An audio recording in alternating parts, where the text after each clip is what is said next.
Olá, você que nos acompanha aqui pelo Notícias Agrícolas, eu sou Letícia Guimarães e a gente começa agora mais um quadro Realidades da Safra, esse momento em que você já está acostumado, em que a gente viaja pelo Brasil para saber como é que está a situação dos cultivos plantados em solo brasileiro. A gente vai lá para o Rio Grande do Sul agora então, em São Borja, vamos conversar com o engenheiro agrônomo do Sindicato Rural lá do município, o Albano Antônio Strider, que ele vai comentar um pouquinho com a gente sobre como que está o processo da colheita da soja por lá e os estragos causados pela estiagem. Seja muito bem-vindo, Albano.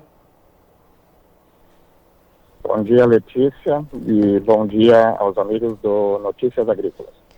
Albano, como é que está o processo, o andamento da colheita por aí? A gente já tem mais ou menos uma área estimada do que já foi colhido de soja em São Borja? Sim. A estimativa hoje, na verdade, a gente está mais ou menos na metade da colheita, um pouquinho para frente da metade da colheita de soja na região, né? Então, a gente começou essa colheita em torno de 20, 25 dias atrás, e ela vai mais uns 20 dias, aí 15, 20 dias ainda vai ter soja para colher em São Borja nessas áreas aí que a gente está mencionando, né? Ou seja, os próximos dias, então, que deve ganhar um pouco mais de ritmo a colheita para entrar na reta final, de fato.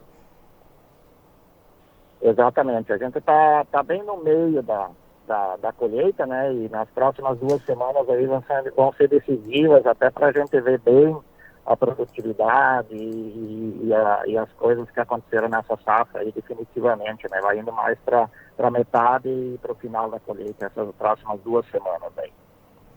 E, Albano, a gente sabe, vem acompanhando, né, a questão da falta de chuvas aí no Rio Grande do Sul. Como que a estiagem acabou afetando as lavouras de soja aí na região de São Borja? Porque a gente sabe que, às vezes, chove um pouquinho em algum lugar, em algum ponto do estado, vai manchando um pouquinho a chuva, mas especificamente em São Borja, como é que foi o clima no decorrer do desenvolvimento da soja? No geral, aqui, Letícia, a gente teve, assim, as precipitações pluviométricas estão abaixo da média, na verdade, desde o mês de agosto do ano passado. Desde o mês de agosto do ano passado, a gente não teve mais em nenhum mês que a gente, no mínimo, chegou à média, em torno de 100 e poucos milímetros. Então, a soja se planta no mês de outubro, novembro e dezembro.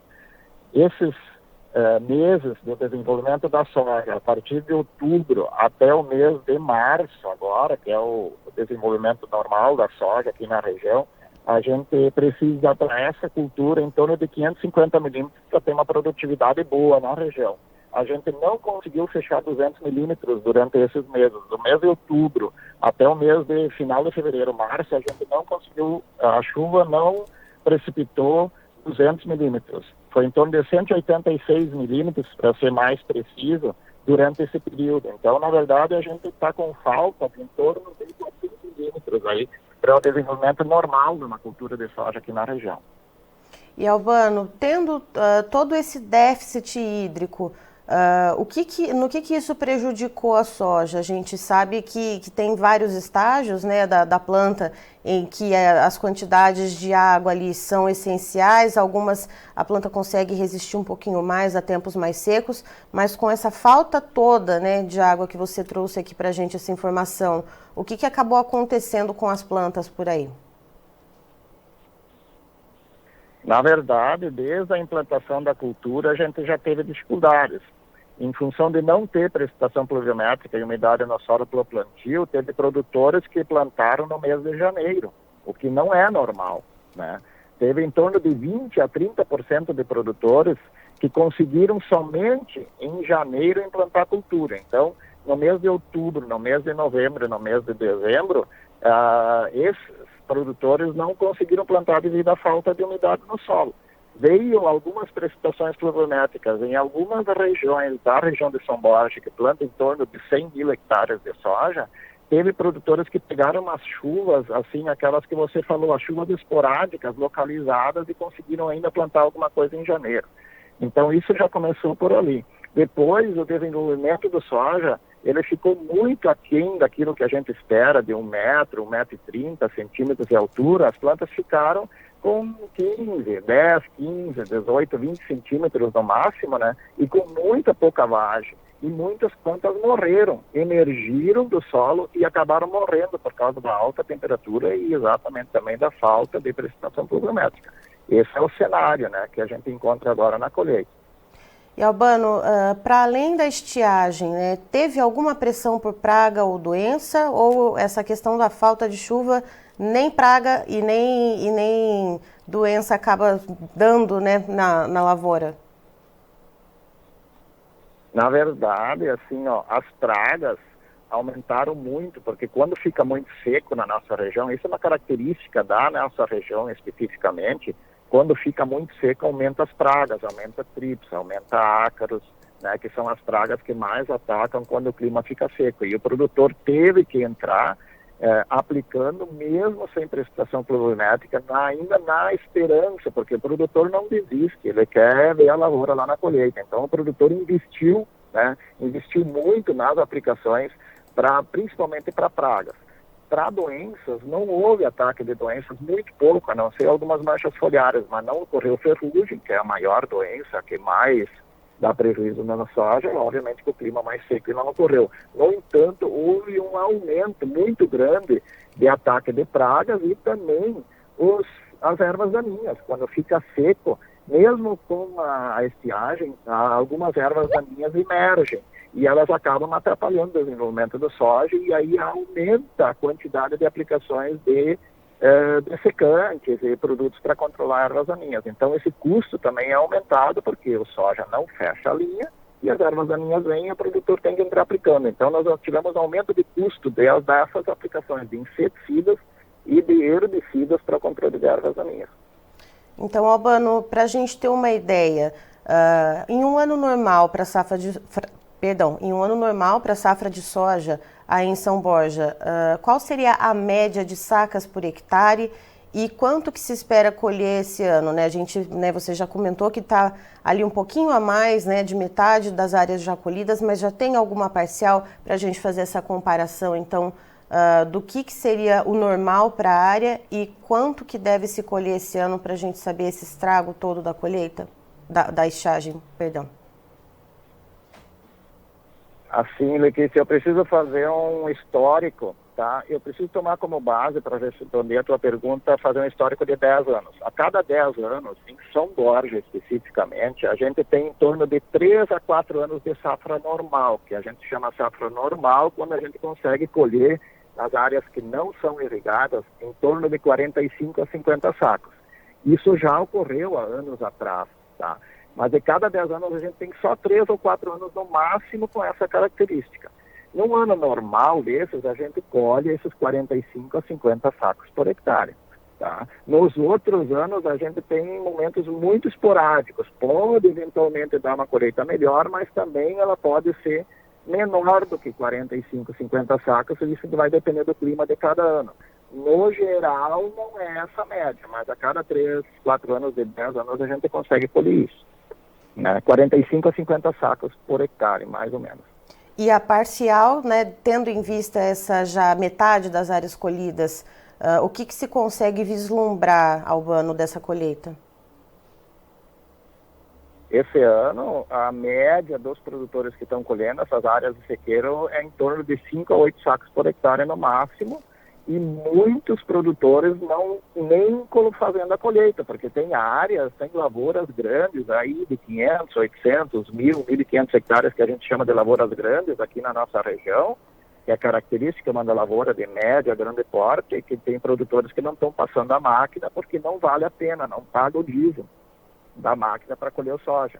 Estão desistindo de colher, inclusive, muitos. E os que estão ainda procedendo à colheita das áreas de sequeiro, a média que eu tenho visto na região, em torno de 5 a 8 sacos por hectare. E, Albano, tendo em vista essa situação e que a gente já vê essa seca prejudicando as lavouras de grãos no Rio Grande do Sul, já nos últimos 2 anos, pelo menos, como é que o produtor esse ano vai fazer para conseguir honrar com os compromissos, se ele não está tendo essa produção, né? Como que ele vai fazer? Ele tem um fundo de caixa para isso? Ele tem acesso a seguro? Quais são as opções que o produtor tem nesse momento? É muito difícil a gente falar, Letícia, de modo geral sobre isso, porque tem casos e tem casos. O grande número de produtores, que eu digo o maior número de produtores, vai ter que negociar, né, as dívidas, com certeza, as empresas, os bancos, todos os envolvidos no setor vão ter que fazer um mutirão de negociação para negociar as dívidas, porque os produtores, infelizmente, já têm o segundo ano de estiagem severa, né, e eles não vão conseguir honrar os compromissos. Isso todo mundo já enxergou, a não ser algum caso específico de alguém que tenha condições financeiras muito boas que podem honrar, mas 95%, que eu digo assim, eu chuto um número de produtores não vão conseguir honrar os compromissos esse ano e as empresas vão ter que negociar. Ano passado ainda havia uma situação que havia o seguro. Vários produtores fizeram seguro e no fim ainda conseguiram honrar os compromissos. Mas esse ano, mesmo com o seguro, e que já teve restrições de seguradoras na nossa região devido à estiagem no ano passado, as atividades de negociação vão ter que ser muito bem implementadas e muito bem negociadas, porque há produtores que, infelizmente vão sair da atividade. Eu acredito que em torno de 30% a 40% dos produtores de soja de São Borja que não têm a atividade de irrigação na sua propriedade vão sair da atividade esse ano, porque é impossível administrar esse tipo de situação. E a gente está falando de áreas de sequeiro, Albano, e mesmo para quem tem irrigação, houve alguma dificuldade? Porque tem que se puxar água de algum lugar. Se não choveu, vai puxar essa água de onde? O produtor que trabalha com irrigação teve algum problema também? Parabéns pela tua pergunta, Letícia, muito adequada e, de momento, assim, eu posso te dizer que os pivôs centrais de São Borja, que as irrigações são por pivô central, né, a maioria deles ficou pela metade da produção, também porque não teve água para terminar a irrigação, não teve água para chegar ao final do ciclo da cultura, porque não ocorreu nenhuma chuva para poder ajudar essas irrigações de pivô central. O pivô central, ele é feito para um ano de deficiência média de chuva. Ele não é projetado para um ano que dá essas catástrofes, como a do ano passado e esse ano.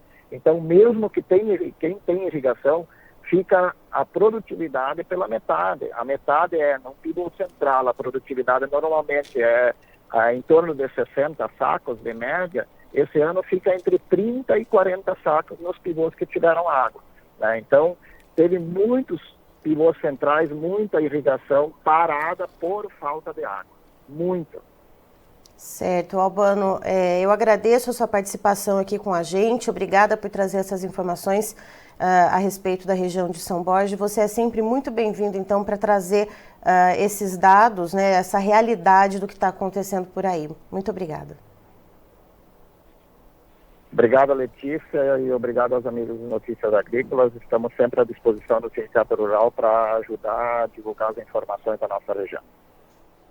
Tá aí, então, estivemos com o Albano Antônio Strider, que é engenheiro agrônomo do Sindicato Rural lá de São Borja, nos trazendo as informações dramáticas a respeito das perdas da soja lá no município. Segundo o Albano, ele conta que as chuvas lá foram bem menos do que se fala de insuficiente. Segundo ele, o que se precisava para o desenvolvimento da soja seria em torno de 550 milímetros de chuva e não se atingiu nem 200 milímetros. E ele foi bem exato, né? Chegou a cerca de 180 milímetros no período do desenvolvimento da soja. Agora, essa oleaginosa está sendo colhida, cerca de metade das áreas, um pouquinho mais, já passou pelo processo de colheita e, de acordo com o Antônio, já tem um resultado parcial de uma perda gigantesca.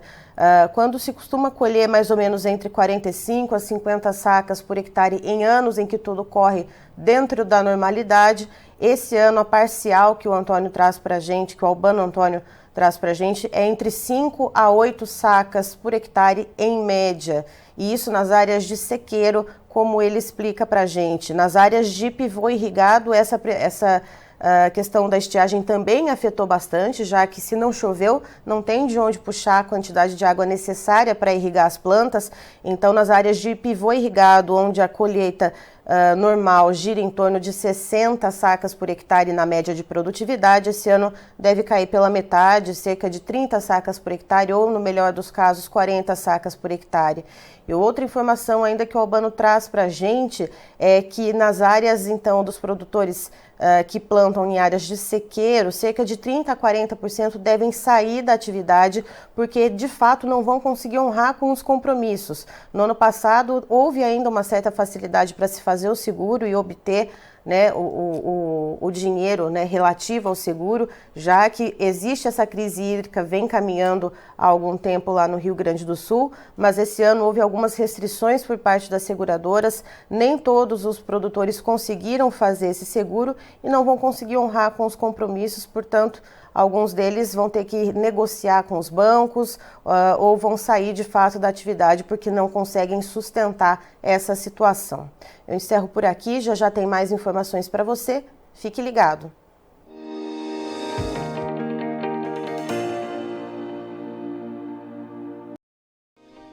Se inscreva em nossas mídias sociais. No Facebook, Notícias Agrícolas. No Instagram, @Notícias Agrícolas. E em nosso Twitter, @Norteagri.